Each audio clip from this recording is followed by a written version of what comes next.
So I was actually getting ready to install Gentoo Linux on my laptop, my old laptop. It's kind of slow, but I was getting ready to install it and I figured why not document the experience, because I'm sure that it could help somebody who's trying to install Gentoo themselves. So I figured I might as well do a little, I guess, live installation of it. Now, I'm going to be SSHing into the laptop for ease of recording, but you can do this with just about any installation medium. I'm booted right now into Manjaro Linux as my installation medium, but again, you can use just about anything.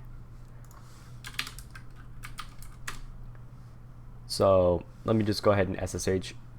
Configuring the network is kind of something that you're going to have to do yourself, because there isn't really a way for me to show you how to do that. But if you're booting into something with a graphical interface, like I'm in Manjaro GNOME, which is what I've booted into for this install, you can connect using the GUI, which is much easier than through the command line. But regardless, it isn't that hard either way. To get to the terminal and get into your root, you need to be root user for the entirety of this installation. So we're going to skip past everything to do with network, and we're going to start with preparing the disk. Now, in the case of most computers nowadays, you're going to be on a NVMe drive for laptops, or a SSD, whatever. But regardless of what you're on, you're probably going to want to be using the GPT partition layout. GPT is the standard nowadays, and you're going to want to be going with UEFI. The only time you wouldn't boot into UEFI is if you're on a very, very old computer, but in my case, it's not that old. So I'm going to go ahead and partition the disks,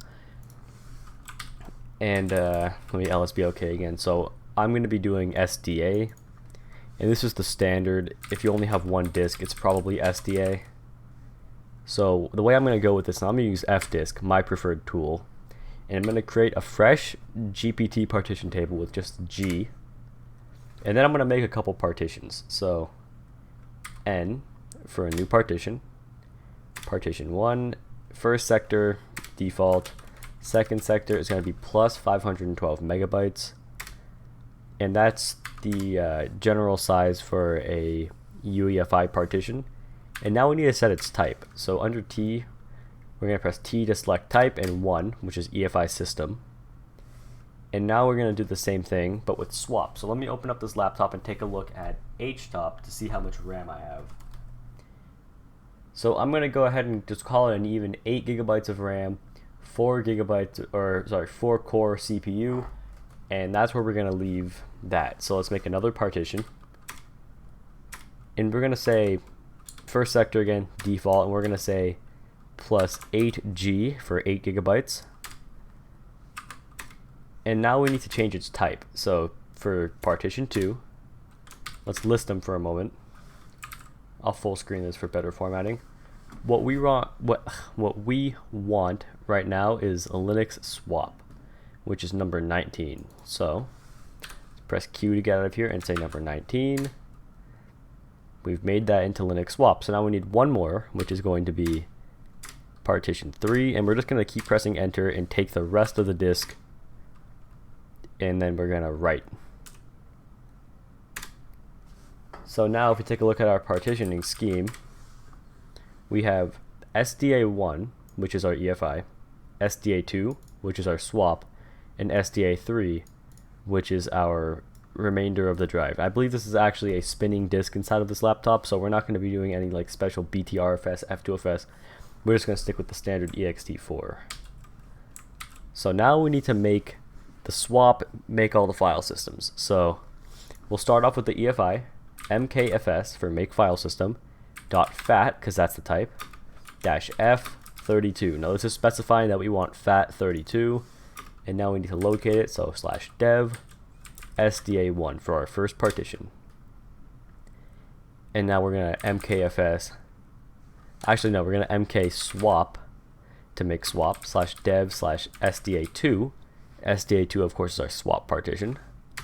Enter, and now we've created the swap, and now we need to swap on /dev /SDA2.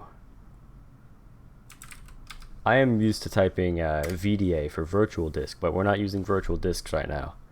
Now we're going to write another mkfs.ext4/dev/sda3. Now, in this case of ext4, you can replace this with f2fs, btrfs. There's like a big list of file systems over here, and I believe there's actually more than even this. But unless you know what you're doing, like unless you have like a specific reason to go out of your way and get more file systems like other than ext4, stick with it. I normally go for btrfs for my main install because I use the snapshot functionality, but on a submitting disk you don't want that. Just ext4 will do just fine. So let's go ahead and create that partition, and we can move on with the guide while this goes. So all we need to do right now is just mount our drive to /mnt/gentoo. Now it doesn't actually matter where you mount the drive, but the steps in the next part of the guide are going to assume that it's mounted on /mnt/gentoo, so you're probably going to want to do that there just for simplicity. So in my case, I need to make the directory mnt gentoo, and then we can mount our root partition, so sda3, right there.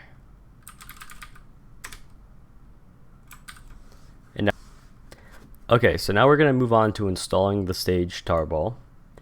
And in our case, we're going to skip all of the date and time stuff, and we're just going to go straight to installing a tarball. So we're going to change directory to /mnt gentoo, and we're going to go ahead and grab a stage 3 tarball with wget. Now this is the reason that you use a graphical interface in this portion of it, at least. You just go to the download section hyperlink, and you'll see that there's a list of them right here. You choose for your architecture, but 99% of the time you're going to be on AMD 64 or x86, which is like 32-bit CPU, or on 64-bit. So we don't need these. These are mostly useless. They're not that important, but what we do want is a stage 3. So on a laptop, I prefer the hardened stage 3. Don't bother with a no multi-lib unless you have a specific reason, and don't bother with systemd. I know if you're used to systemd, you might be tempted to go to it, but the installation with systemd is more complicated and like less documented, and it just is not worth. OpenRC is great. So go ahead and copy the link to the stage 3, and then we're gonna type wget and paste that link and hit go.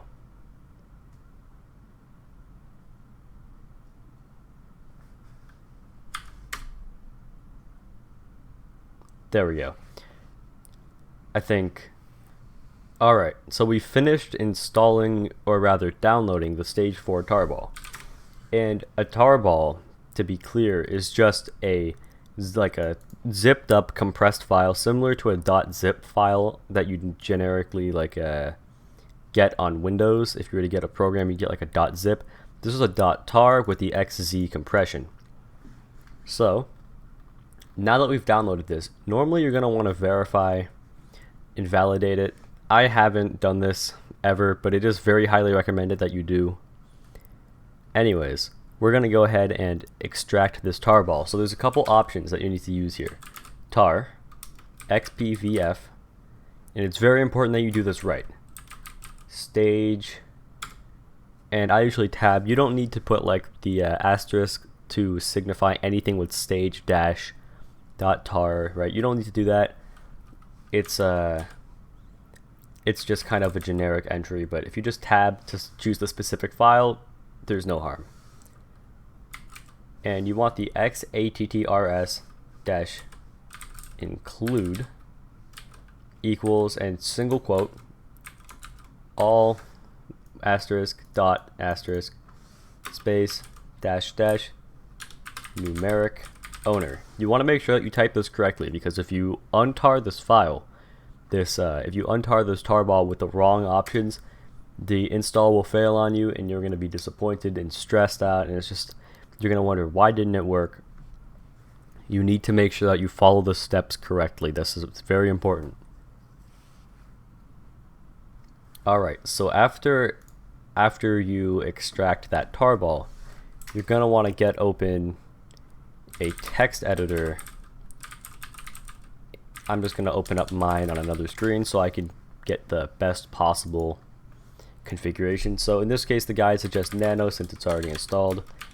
So let's go ahead, mnt, Gentoo, etc, portage, make.conf. Now, this first part, /mnt/Gentoo, this is where you mounted your disk to. So in the case that you mounted it somewhere else, you're going to have to change this accordingly. But if you've been following the guide up to this point, you're going to have it here, and that's recommended. Now, this is where we're going to configure portage. So there's a couple things that you're going to want to add here to start off.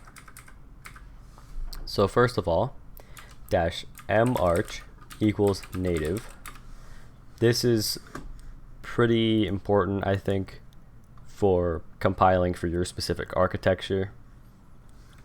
Anyways, we're going to move past all of these flags and we're going to make a couple lines here. So we'll start with make opt, and we're going to set some things here to make things compile faster. Now, in my case, on a 6-core CPU with 6 GB of RAM, maybe 7, we can't overload this RAM because you need about 1.5 times, like 1.5 GB of RAM per J option you set. So in my case, I'm going to set -J4, which is how many jobs can run during a compile of a package with emerge. You can set this to whatever you want. On my desktop with 48 GB of RAM, I'm able to get away with J16 on a 16-core processor. So that's up to you. And we're going to also set -L, and we're going to match these numbers. So if you had 4 here, put 4 here with -L. These are just a little bit like compiler options to make things faster. Now we're going to add another line, portage niceness. Now this is what sets the priority of a portage. So you obviously don't want a compile to close your other programs because it needs more resources. So we're going to set it to job 1 or position 1, so it isn't a priority at all times, because we really don't want that. It causes more issues to have things accidentally close than if you just have a slightly less prioritized compile. Now we're going to make another option or another line, emerge underscore default opt, which is like options, right? And we're going to specify --jobs equal 4. Now remember, 4 should be the number you set up here. Usually it's the number of processor cores you have. And we're going to also do --load average equals 16. Or not 16, my bad, 4. Again, matching these numbers. With bdeps y complete graph y. Now these are some options that I set normally. I recommend them. Use them if you'd like to. We're almost done here. We're going to set features, and we're going to set candy, fix LA files, unmerge orphans, parallel install. Now the reason we're putting parallel install is because when we're compiling stuff and we are able to emerge them simultaneously, we also want to make sure that we can install them simultaneously to not get held up by something like that. Now we're going to also want to accept keywords. Now in this case, we're going to be using a more rolling release type setup. So we're going to want to accept the testing branch of AMD 64. If you're not going to accept the testing branch, omit this and just leave AMD 64, but you're going to have to accept it for some software that does not have a stable branch, if I recall correctly. And now here comes the fun part, which is the use flags. Now the use flags take up a lot of space, and I'm actually not going to set a lot of them. I'm only going to set the ones I want to exclude, because that way I can set them as I go. So in this case, we do not want Wayland, we do not want KDE or GNOME. You're going to want to make sure that you omit console kit, get rid of it, you don't want it. Python targets Python 2_7. You don't want 2.7, we're going to get the more recent version. In our case, we're going to also get rid of systemd. And then now for the stuff that we're going to add. We're only going to add a few things here. Let me look through. We want Python targets Python 3.7 or 3_7. We kind of want the newest versions of Python if possible, but 3.7 is usually what works the best. E, login D, dbus. You're gonna need both of those. Those are very important. Pulse audio. The reason we're setting pulse audio now is because when we go to compile things like a web browser, we don't want to have to recompile with new options like pulse audio later. It's going to cause us a lot of problems. So we're going to go ahead and save our modified buffer. Of course, we've just edited a big file, and we're going to scroll past all of this and move on to installing the base system, because this is where things get interesting. We're going to skip selecting mirrors because in my experience that causes a little bit of an issue. We're going to write this command out, which is just going to send over the resolve conf so that we don't have networking issues. And then we're going to mount the necessary file systems. Now this part takes a terribly long time, so I'm just going to copy paste commands.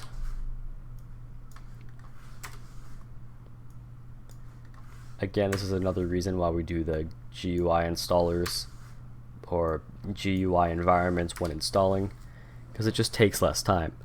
So now we can move on to chrooting. So chroot into /mnt/gentoo and of course /bin/bash. Now we need to source etc profile, and now we're in.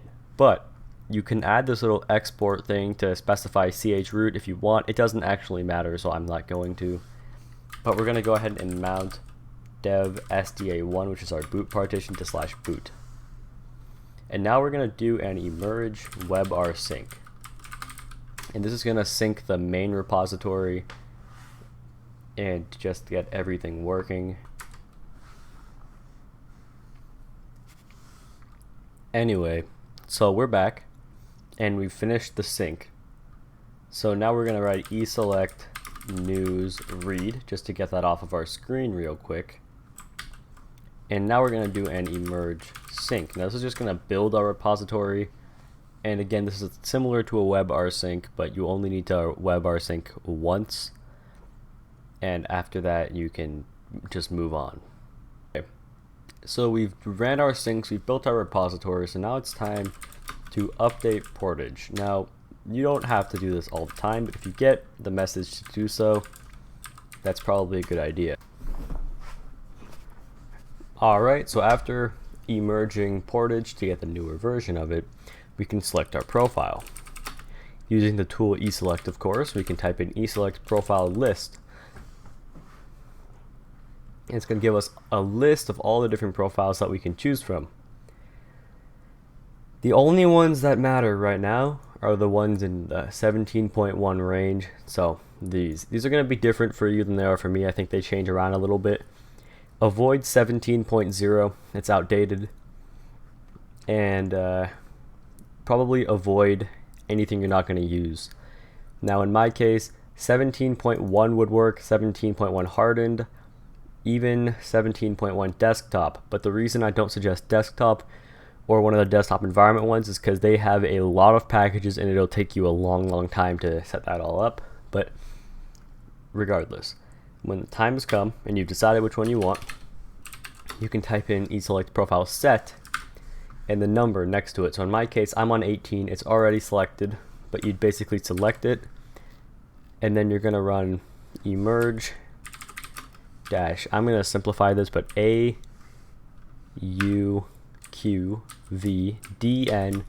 at world. And this is going to take the new flags and arguments that you got from your profile and the ones you set in your /etc/portage/make.conf and update everything on your system with them.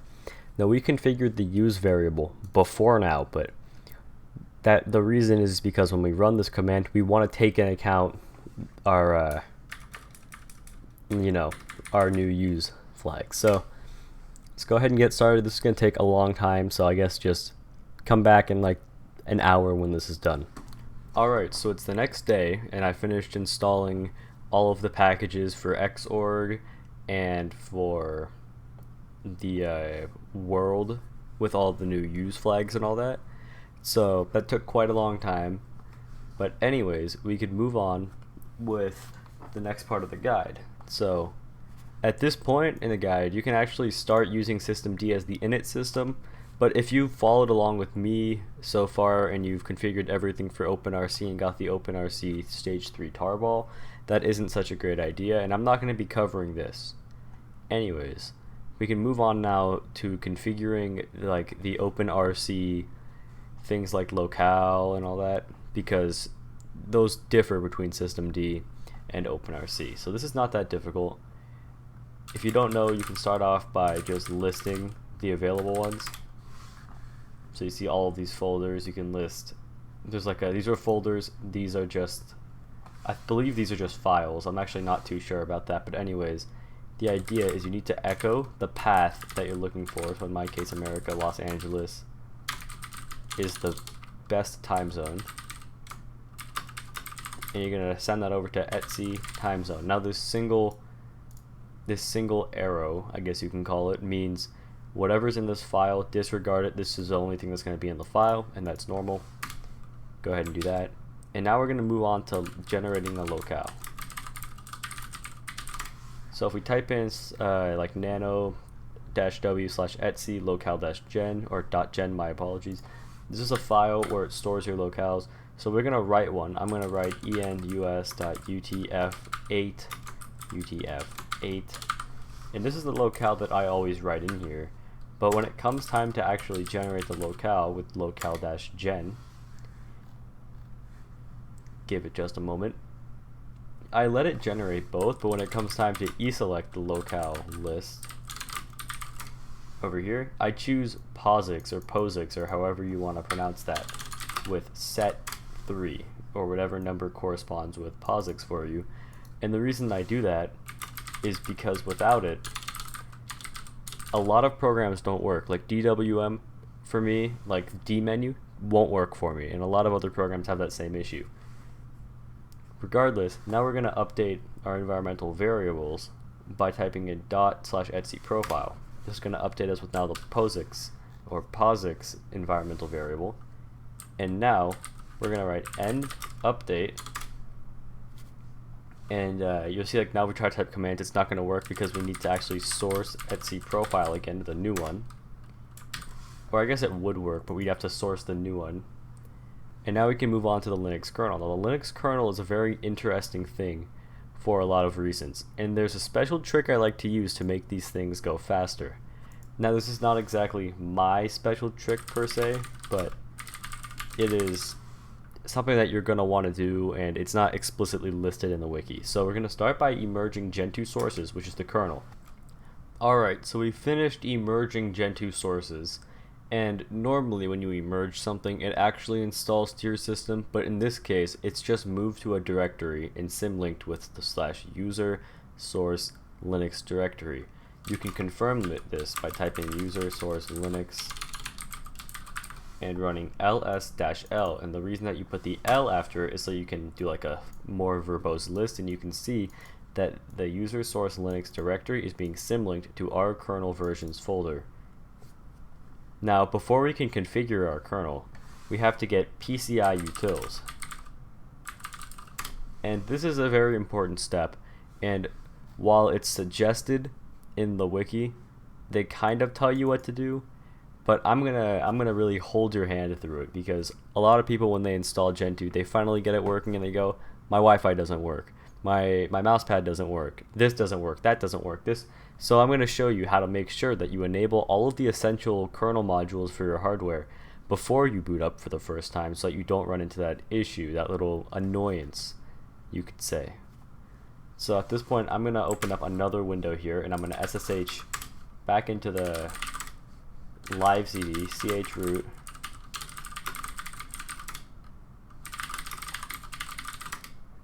alright, and I'm going to run a command, ls PCI-K, we're going to put a pipe, and we're going to run grep use. And this is going to list out all of the different use, like the different kernel modules that are in use, and all of these are in the kernel and you have to enable them manually. The reason that you can see them in use right now is because the live CD that you're using most likely has a very, very bloated kernel where almost everything is enabled. And you want this because that way you can see exactly what you need and only select what you need. So we're going to move this over into this little corner for now where we can see it, but it's not too much in the way. So now, you know what, let's navigate into our kernel's directory. So in our case, cd/user source Linux. If we ls, this is a kernel. This is your Linux kernel, and this is what we're going to be configuring. So we'll start off by running make menu config. There we go. So it's going to generate us a menu similar to this, or it should be almost exactly like this. And I'm going to make it a little bigger now that we're actually in it. So there are a couple things we're going to want to do. We're going to want to start by enabling what's suggested to us in the wiki. So let's start off with the dev tmpfs support. Now you can navigate and follow the guide. It's recommended to do that. But there's also some search features I'm going to be showing you in a little bit. So you're going to want maintain dev tmpfs, file system to mount @/dev, and auto mount tempfs at dev after the kernel is mounted, blah blah blah. Enable those as built-ins. Now we can move out and get on to the SCSI driver, which is your disk. You need this. So let's go into device drivers again, move down to SCSI device support, and then we're going to go ahead and enable SCSI disk device support, whatever, right here. It's built into the kernel forcefully. You can't remove it, but in the case that somehow, or if you're using like a different kernel, it isn't, make sure it is. Now, generally, you're going to want to have quite a few of these file systems enabled, but for me, I usually enable ext4, btrfs, and f2fs, because these are the three that I generally use. btrfs is what I use on my desktop and SSDs when I'm making a more complicated file system. ext4 is a standard, and f2fs is what I use for flash drives and flash storage. So if you don't have these enabled in your kernel, your system will just not be able to read that file system. So if in the case that you need to read a lot of different types of file systems, enable a couple in the kernel. Now we can move on to DOS, FAT, exFAT, NT file systems, and make sure that vFAT is enabled and MS-DOS is enabled. And then we can move on to pseudo file systems and make sure that proc file system support is enabled. And if you move down, tempfs virtual memory, you're going to want that too. You're not going to need this PPPoE section unless, of course, you're on like dial-up or something like that, but you don't need any of that. And SMP should be enabled by default, but in the case that it isn't, you move down to processor type and features, and you got to enable symmetric multiprocessing support. This is basically, how could I say this? This is just enabling multiple cores on your system. This is telling the kernel the system has multiple cores, so use them. Also move down here, and I'm going to change this over to Ethannij because this CPU is an Ethannij. Go down over to device drivers. Now we're going to enable the HID support, which is down here. I might have missed it. It's kind of hard to navigate with all of these colors. There it is. It's actually lower than I thought. HID support. And we need to enable battery level. And then the USB. I don't actually know if we need to do anything here because USB transport layer and all that is enabled by default. Let me see. USB HID support. Yeah, it's all enabled. So we're good here.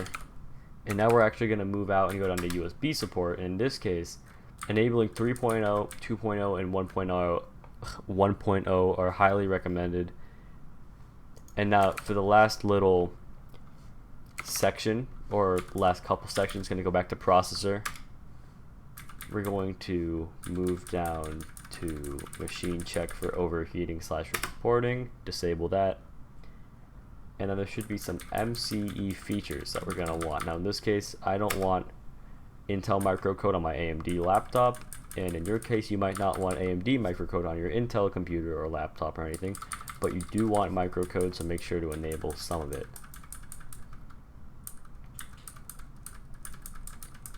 Now what we're looking for right now is a couple things. In one case, we want to enable the built-in kernel command line, and while most people don't need to do this, I'm using EFI stub, so I'd prefer to. So I'm going to make a, first I'm actually going to lsbok so I can list my partitions.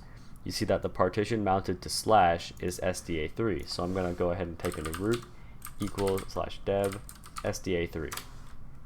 You can also use the UUID for this, but personally I don't, just because I've never really learned the syntax for it. I'm gonna scroll back down to this real quick. And also, I just did it a second ago, but if you're gonna select your processor family and you don't know what to choose, generic x86-64 is not a bad choice. These are just like little optimizations you can enable. They won't make or break the system, but regardless. Now we're going to move down to enable the block layer, and at this point we need to go to partition types and enable advanced. I'm going to be disabling PC BIOS and only enabling EFI guide partitions. And EFI guide partitions is what we're going to need to use a GPT UEFI system at all, anything like that. And then again, we already have UEFI enabled down in the kernel. See these EFI runtime support and mixed mode and all that. Enable that if you haven't already. But now we're going to move on to the firmware drivers. And in our case, we need to find the EFI extensible firmware support and enable a sysfs.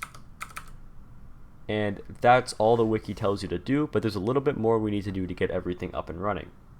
So we're going to start by pressing slash to enter the search, and we're going to type in the name of the modules in here. So I'm going to just go ahead and I'm going to show you some ways to navigate.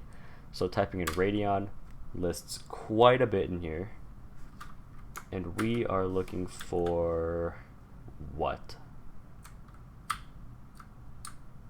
Probably Radeon i2C. So I'm going to go ahead and go to graphics support, press 1, and enable ATI Radeon. Type in Radeon again. You can see now it's enabled. And we're basically just going to repeat this process until all of them are enabled. So SND, HDA, Intel, press 1, it's already enabled. PCIe port, this should be enabled by default. Yep. And just go ahead and go through all of this. But regardless, we finished configuring our kernel, so it's time to go over and save our .config file, and we can exit out of here. And now when we're going to type in make-j number of processors, in my case 4, and which is to signal when this completes, go to this, make modules underscore install, and we're just going to append install to the end of that. And now the reason that we're putting install is because install is going to put our BZ image that's going to be generated, the compiled kernel, in our /boot directory with vm-uname-r, which is the kernel version itself. So we're going to go ahead and run that, and I'll be back when this is done compiling.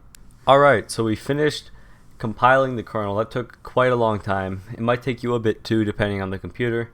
I'm building this on a really old laptop, so of course it's going to be slow. Now, you could use an initramfs, and all an initramfs really is it's a link between your motherboard, your bootloader, and your root partition, because sometimes, especially on an encrypted drive, it's a security risk to go directly from the motherboard to the disk, the root, because that just means that like you'd have access to it without the encryption. So an initramfs is usually meant to load a module in between that time.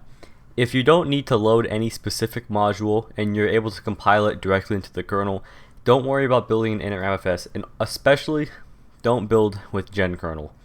Genkernel is extremely bloated, and in my experience it just has not been worth using. So we're going to skip all of this, and we're going to move down.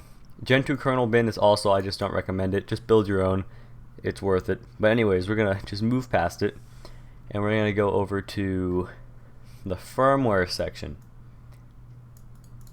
So I'm going to go ahead and emerge Linux firmware. I'm going to type in AQV, which is my combination of flags when I emerge something.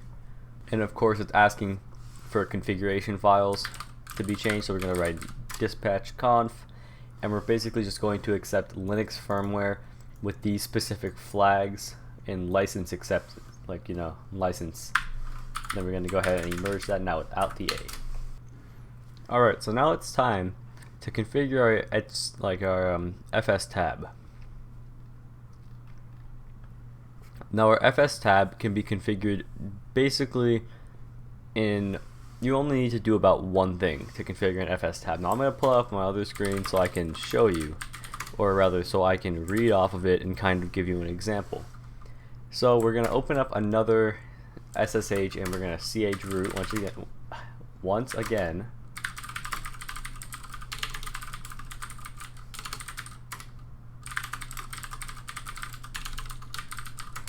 Because what we're going to do is we're going to write blkid and list the block IDs of each of our devices. Now this is not exactly necessary if you'd rather use the /dev/ blah blah blah, your blk ID rather than, or sorry, your block rather than your UUID, but it's a lot more reliable to use the blk ID because that won't change on you. So we're going to go ahead and open up our FS tab in a text editor because we don't have any others. It's going to be nano for now. And we're going to start with our boot partition, which is SDA1. Now we're going to take the UUID, which you can find up here, and we're going to copy it in. And you don't need the quotes, you can remove those quotes. And then we're going to type where we want it mounted. So in our case, we want it mounted on /boot. And then we're going to say the partition type or the file system type is VFAT. And then we're going to use defaults, no A time, and the checks are 0 and 2. Dump and check. Dump should usually be 0, check should usually be 2 or 1. Now we're going to move on to our swap. So the UUID of our swap is the SDA2 UUID. So we're going to go ahead and grab that, paste it in, and now we're going to set this as none because we aren't mounting this to a directory, it's the swap. And for the file system type, we're going to say swap, tab again, and for the options, we're just going to type in SW for swap. And of course, no checks. Actually, I should tab for that, no checks. And for our final mount, we're going to do our root partition. So we're going to copy that from here, remove the quotes, and then we're going to tab and we're going to mount this to /, and then we're going to call this ext4. And down here you can actually see that they show you the only one that you need is no A time, but we're going to do defaults no A time. The checks can be 0 and 1. Save that, and now we've configured our FS tab. Now the FS tab is basically what mounts on boot when it comes to file systems, and you need that, and especially on Gentoo you're going to want to make sure that you mount your /boot because when you're configuring your kernel it's much easier to have it mounted by default. Now we're going to move on to our networking. Now networking can be pretty simple, but a lot of people have trouble with it. So the first thing that we're going to want to do is type IP8 to list our IP addresses and our network cards. So in my case, WLP2S0 is what we're going to be using. So I'm going to copy that in my clipboard, and we're going to go to nano etc conf.d hostname. And for our hostname, we're just going to set this as Acer. In my case, that's what this laptop will be called. This is the hostname of your device. So you see how this one is Manjaro-GNOME? That's the host name, and that's what's going to be displayed as the host name. I'm going to skip the majority of what goes on in conf.net, and we're going to go straight to configuring the network. Now first we're going to want to emerge --no replace net ifrc.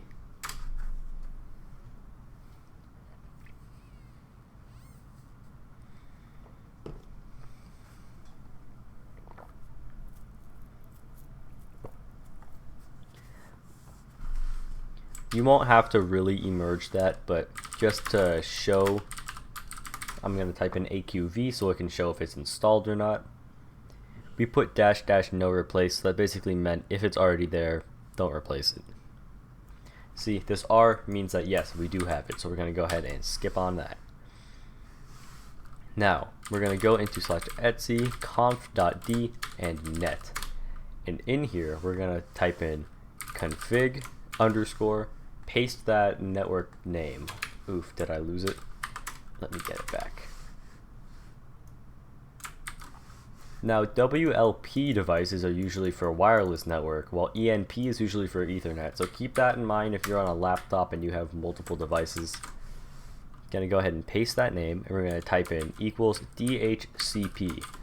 And the reason that we're doing DHCP is because we want our network to automatically assign us an IP address. We don't want to make our own. That's just unnecessary.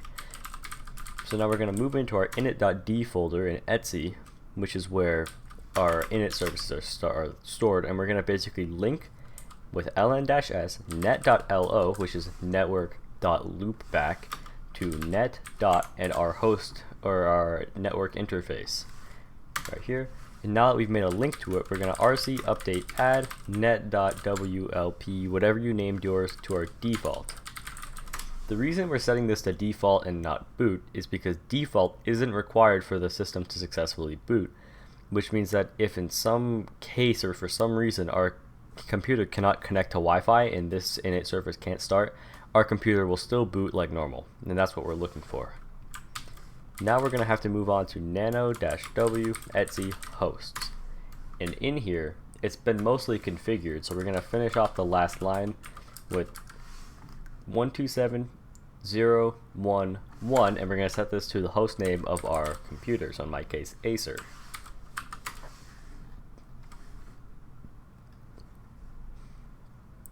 If you don't need PC MCIA, don't worry about it.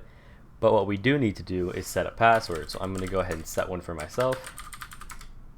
Actually, I forgot that this can be difficult. You're going to have to change some stuff to get it to not be annoying.